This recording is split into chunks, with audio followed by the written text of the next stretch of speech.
And if you want, of course, the greatest practical joke on the planet, everybody knows the ramen noodle story. What? That was a practical joke on myself. Do tell. Oh, well, in a nutshell, I'll say it real quick. I was working a job and doing massive overtime. I had just moved here, and I was trying to get my finances back in order. So I was working tons of overtime, and I came home, and have you ever been so tired and so hungry you didn't know which one you wanted to do more?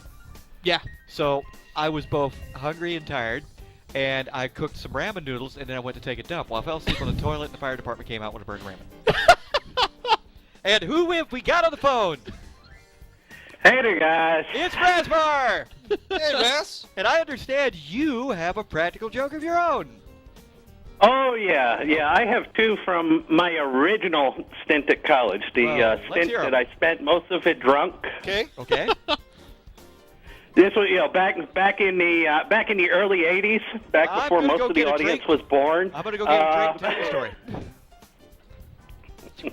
But no. I mean, the first one I'm going to say. The first one is I actually enjoyed this one. We had one guy. He got so incredibly drunk. Yeah.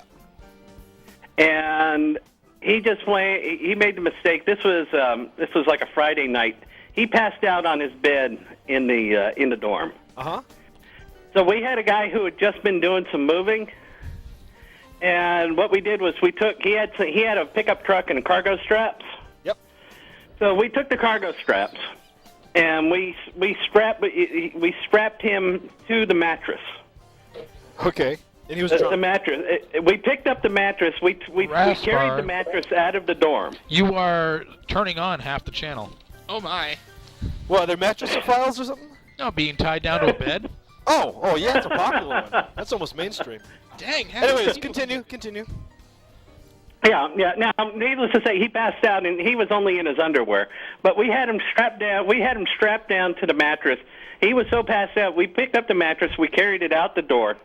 We put it in the back of the pickup truck. Now, from Tallahassee, it's about an hour and a half's ride to the beach. So we went ahead and we threw a case of cheap beer. It might have been Milwaukee's Best or some shit like that. Oh, sorry. Throw $1 in there for me. There goes the rating. And so we threw that in the back, and we drove down to the beach. Right. And we went ahead, and it was, by the time we got down there, it was about 5 o'clock in the morning. So we went ahead, he was still passed out by the time we got down there. We carried him out, put him on the mattress on the beach, undid the straps, and then we went back behind the dunes. And we waited for him to finally wake up. We had one little concern because there was a cop on patrol, but he didn't come by and ask us what was going on, fortunately. Okay. But it was priceless because we're sitting there hiding behind the dune just waiting for him to wake up.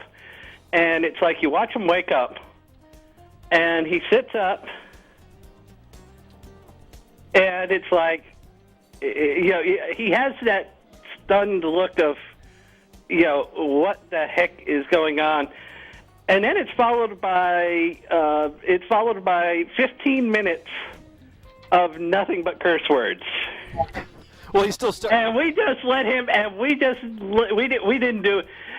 He finally realized what was going on because we were laughing our asses off so loudly. He finally heard us behind the dunes. Oh. We ended up taking him back, but he did not speak to us for the rest of the year after that. So no one was around when he woke up? Nobody. Oh boy. Nobody. Yeah. Because we put him on a deserted section of beach. Oh boy. Yeah, I would have been pissed too. You guys are assholes. That's funny. So how long? Oh yeah. Well, that one, and then the other one I did was, I had one. There was one other one. This one's a little on the gross side, but it's still funny. Okay, I'm worried. What did you do?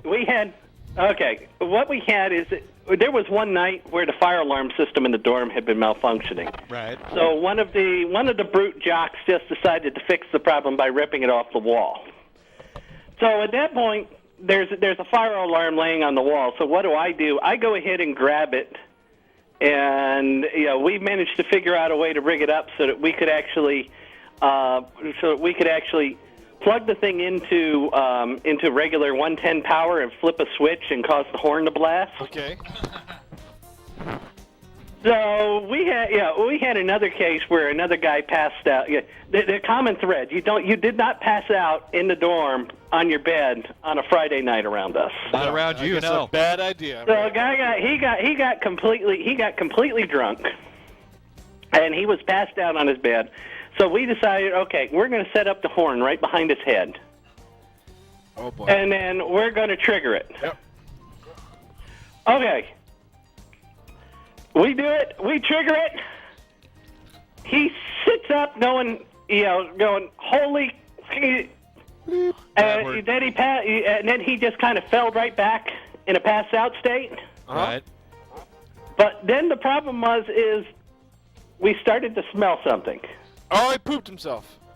And at that point, we realized that he crapped the bed. Oh boy. And we just grabbed the thing and we ran. And you know what? He never said anything about it. He had no idea. I think he just woke up and realized that he crapped the bed and went, "Oh my God!" And it's kind of like, we kind of call it. He was really pissed because we gave him the nickname Stripe after that. Oh. No, he didn't know why he woke up. He thought he woke up because he crapped the bed. Yeah, well, no, I mean he didn't realize it until the morning. He was that out. It was kind of like it was just a reflex: sit up, scream, crap the bed, and then pass back out. Oh boy. Oh, boy. You know what's really sad Better about than that? waking up in your own puke. I have not done that. You know what's really I've sad done about that, that. though, Raz? Yeah, the worst place to wake up in your own puke is when you puked all over the inside of your tent. Oh. Tent. Yeah, you don't want to puke in a tent. Yeah. Oh, that's because. Yeah, especially when you realized that you were so drunk you broke the tent while you were getting back into it the night before. You know what? So now you have a broken, puked-in tent.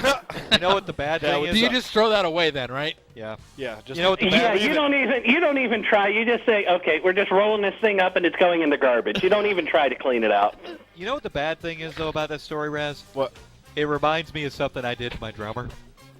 But they deserved it. I was taking a shower in this house one day that we lived in, and one of them thought it'd be funny to like come in the bathroom and pour a jar of mayonnaise on me while I was Mayonnaise? taking a shower. Mayonnaise? Yeah, mayonnaise. Okay. Because I'm showering, I'm like, what the hell? Oh, you're already in the shower. It'll Was wash it that off. cold mayonnaise? Yes. So I got him back. I had just made an entire bowl of Jello pudding, and I went and I poured it in his bed. Oh. When he rolled over on it, he was like, ah! Oh. And he thought he pooped for a second. Could you put Jello pudding mold in the toilet and make a pudding Jell-O? toilet? You can you imagine putting Jello in it and having just a Jello in Well, the that's what toilet? I'm saying. You're talking pudding or Jello? Pudding. Jello. Like, Why? The turds would bounce off. well, that's an idea. I don't want to go to the Why doctor. wouldn't it work? Why wouldn't it work? Wait a minute. Get So two instead of Jello forms and kind of tape them to his chest and put the seat over it. See what he says when he wakes up. Can you put ice cubes in it yeah, to you make it could. chill? Would that help? I don't want to go to the doctor and say, how'd you get that bruise on your ass? Well, I took a poop and it bounced back. What if you had? Is that possible? But it'd be audience? like a Jello mold Chill? with poops floating in it. Yeah, well, you just poop on it and it just kind of Instead of sits there on top. Instead of fruit cocktail, it's turds. Could you do that? Is that possible? Is that possible? Googled Corral. My diet's gone now. Can you totally make a Jello in the toilet? No. Why not? Why can't you? You'll never look at the Golden Corral buffet again. It needs constant cold. You know, I've heard of people that are too lazy to wash a friggin' bowl, but damn. Ice cubes are constant cold. Yeah, but you know what? It could happen if you like lived up north and you had like a basement that wasn't heated, and you had an ice cold bathroom down in the basement. Yeah. You could probably make a toilet Jello mold. Well, what about if it's cold in Florida during January? Actually, yeah, if you did it like when it was You like only below need about freezing, it 30 probably would degrees. work. Yeah. Oh, dude, we could totally do that. And You can do it in the winter, though. I Or 40 went- 40 degrees will